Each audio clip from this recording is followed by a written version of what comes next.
Yep. So the winner of the Early Career Researcher Award Primary Care Scientist was judged by the panel to be Dr. Sarah Bailey from the University of Exeter.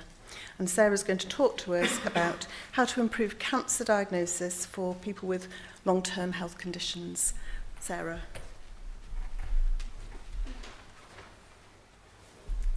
Thank you. I'm just going to set my timer so I don't accidentally ramble on. Good. It is a huge honour to be here today to accept this award. Thank you so much to the panel and to all of you for coming to listen to the talk. This is actually my second time in the Winners' Enclosure. I was here in 2018 accepting the Research Paper of the Year award in cancer on my work between on thrombocytosis and future cancer and primary care. And I have worked my socks off, to use the polite phrase, since then. It feels good to be recognised today.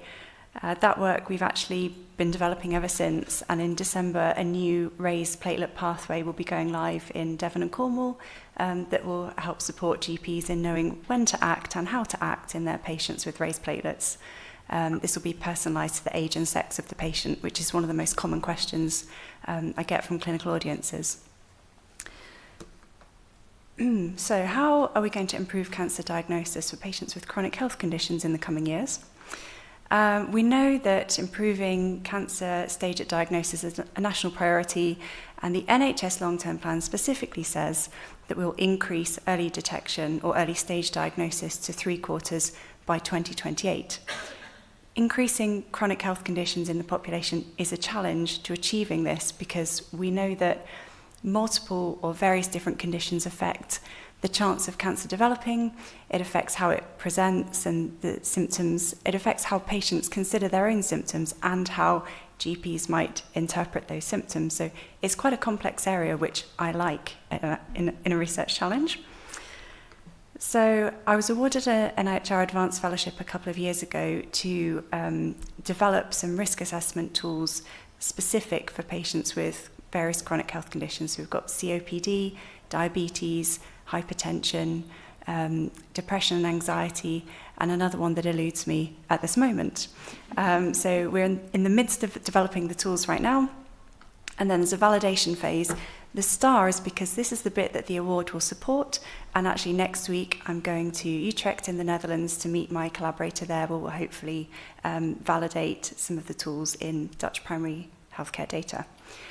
In the second half of the fellowship, I'll be conducting a series of impact studies. So having developed these fancy tools, if we were using them in practice, how many patients would they flag up? What's the additional workload? What would that mean for time to diagnosis for these patients? Would they actually be picked up sooner and referred earlier? And what would that ultimately mean for stage at diagnosis? So how will this help us achieve the aim in the long-term plan? Raise your hand if you're familiar with this. Excellent. I'll give you a moment to turn around. So this is the colorectal cancer risk assessment tool published by Willie Hamilton in 2009.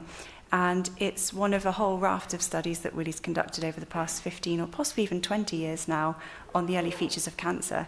These are highly influential and unfortunately don't account for the impact of chronic health conditions on risk or presentation. So we're going to update these with this work. Well, what's that going to look like?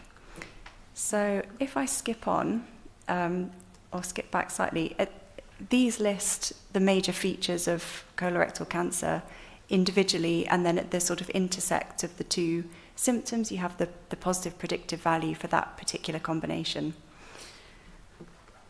This is still in development, so I haven't really finalised exactly what it's going to look like, but hopefully when we update this for chronic health conditions, we'll still have symptom profile and cancer risk given those features in a patient without any comorbidities, but there'll be additional information. So how does that, what's the value if they have diabetes and rectal bleeding, given that we know that diabetics are 2 times more likely to develop colorectal cancer?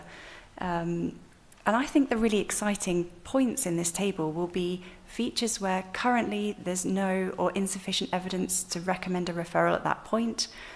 But if the prior odds of cancer are higher because of a chronic health condition, that may tip that feature over into order fit or the relevant pathway given this cancer under suspicion. So what does the future hold? I don't know, let's see. There we go. So in the future, yes, there's a lot to do on that. We've got various other things going on at the moment in Exeter in genetic risk scores and how that may influence all of this as well. The platelet stuff is always close to my heart, and that is obviously ongoing too with the pathway, so who knows what I'll be talking about next time. So all that remains is for me to thank the panel again, thank Willie Hamilton for his support over the years, Cancer Research UK, the NIHR, David Higgins and David Walton for their support. Thank you.